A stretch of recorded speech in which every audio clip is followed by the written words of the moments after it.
There's a moment in every long-running story where the coverage finally starts asking better questions, not louder ones, not more dramatic ones.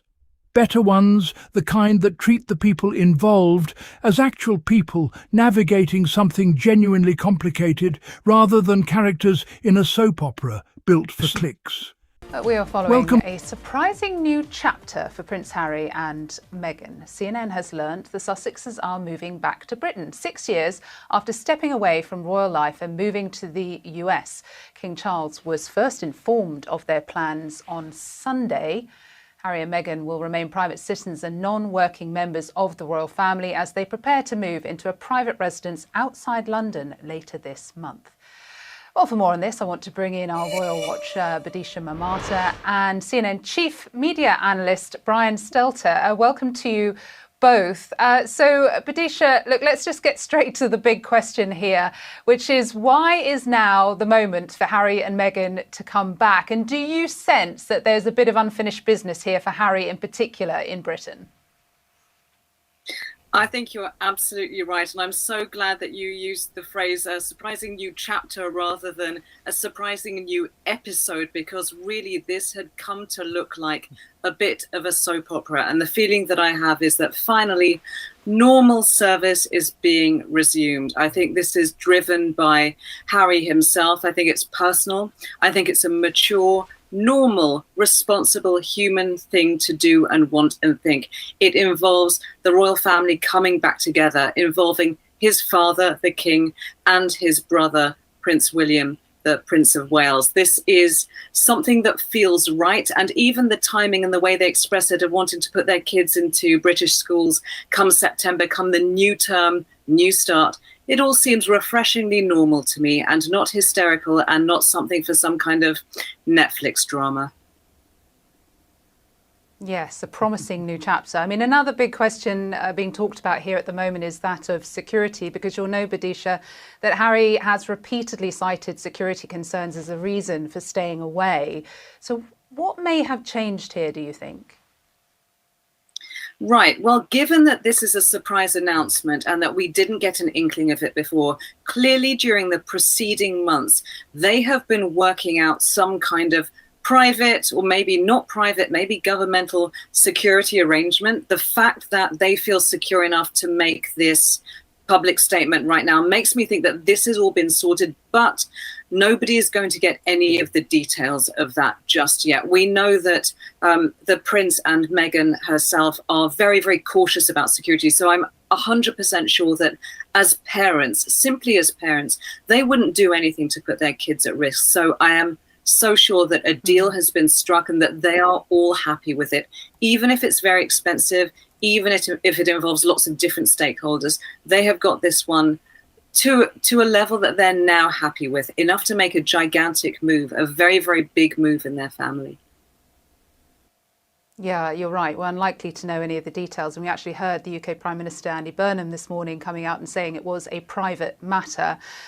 Brian, to the children, to the family aspect here, I mean, Archie and Lilibet, Meghan and Harry's children, have been very much kept out of the spotlight up to now. What challenges do you foresee for them growing up in Britain, given the intense media interest there is around this family, and something that Harry and William have been very honest about, the fact that they've struggled with a lot?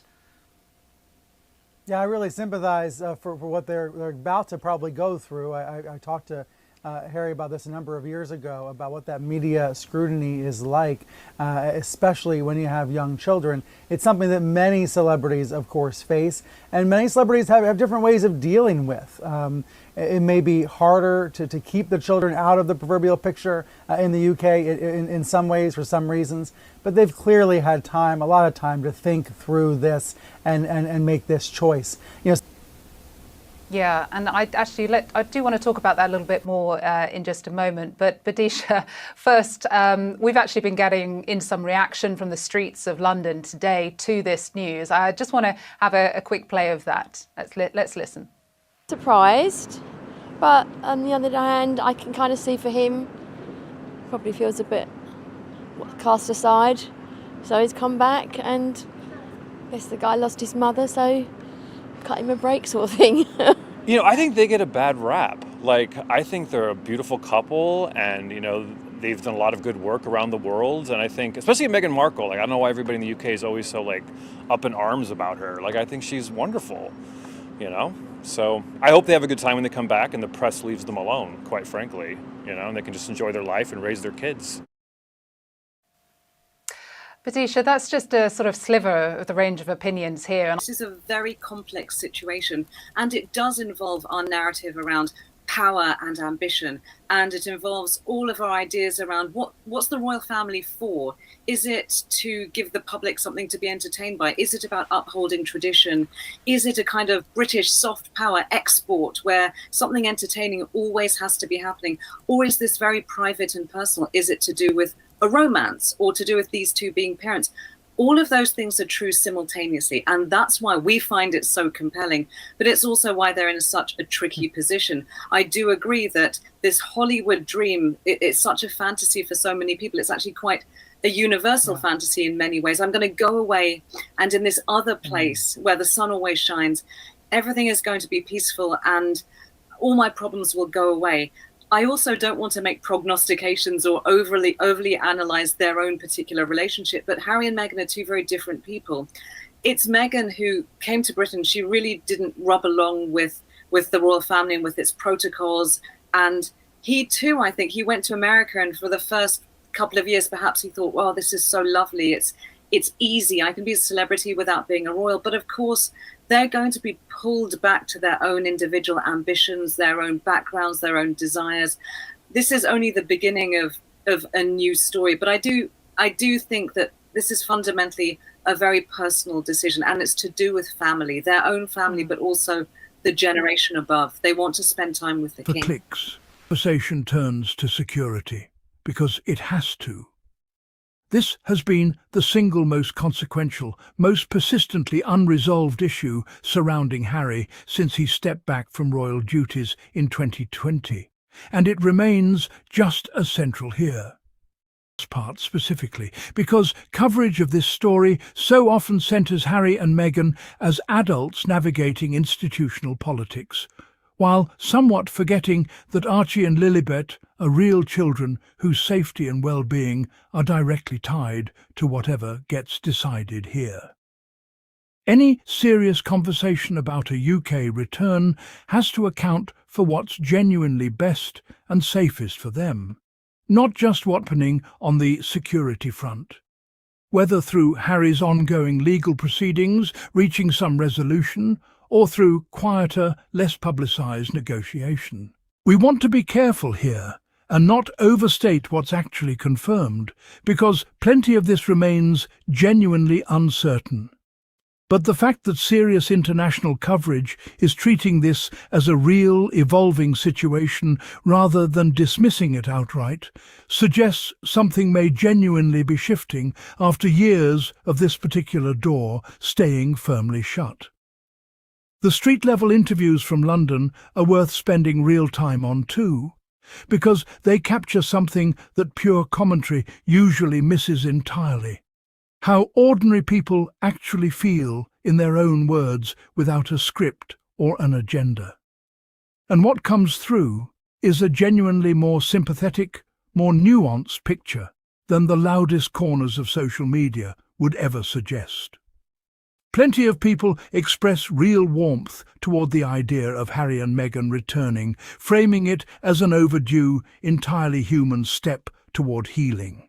The sense that families should be given room and grace to repair themselves, and that continuing to hold this level of relentless scrutiny over anyone's personal reconciliation feels genuinely unfair after everything this family has already been through publicly. Yes, there's skepticism too, and it deserves to be represented honestly rather than dismissed. Some people cite the accumulated weight of everything said publicly over the past several years and remain genuinely unsure whether real repair is even possible at this point. That's a fair, reasonable position, and it's worth taking seriously rather than waving away. But what stands out is how much less tribal actual public sentiment seems to be once you get past the loudest voices online. Most people, when asked directly, seem to want something fairly simple, for this family to find some version of peace, however that ends up looking, without the constant demand that it happen on anyone else's timeline or terms. Let's talk about King Charles, because his position deserves real empathy here, not just analysis. He's a father who, by every reasonable indication, wants closeness bandwidth over the past couple of years.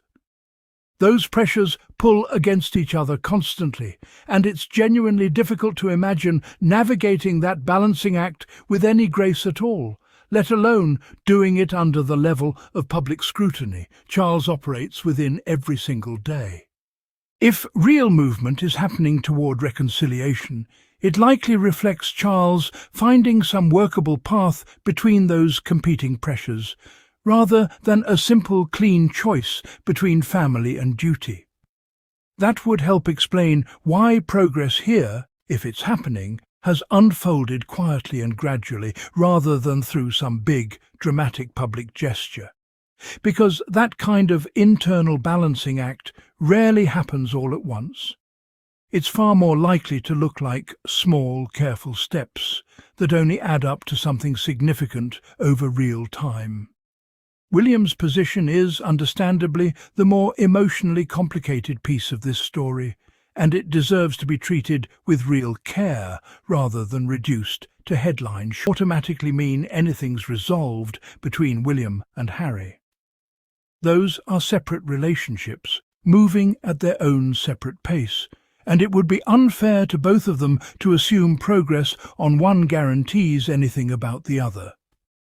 At the same time, it's worth holding on to some hope here too, because distance has clearly made an already difficult relationship even harder to repair toward the whole Wales household, and it's completely reasonable that people have become more protective of her peace and privacy as a result.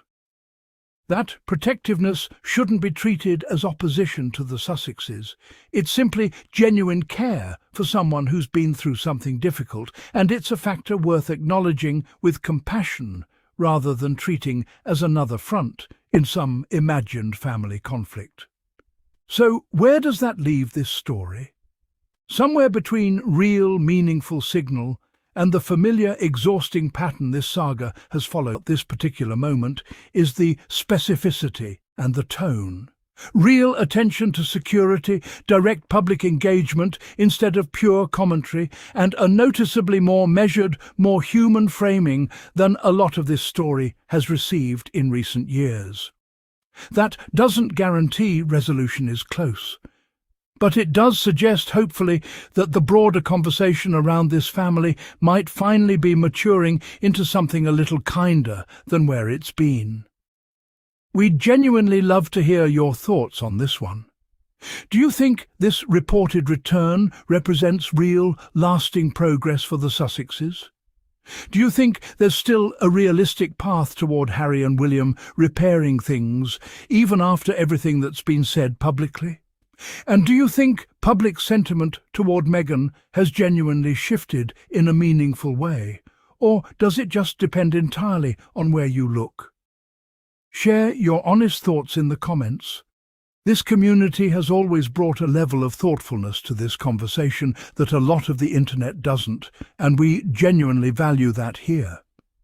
If this video gave you a fuller, fairer picture of where things stand, go ahead and hit that like button. It genuinely helps this channel reach more people who care about this family being treated with some basic fairness.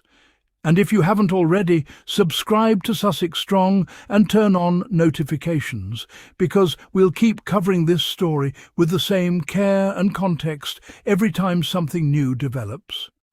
If you'd like to support the kind of thoughtful, Sussex-focused commentary we do here, super thanks is always deeply appreciated. Thanks for watching.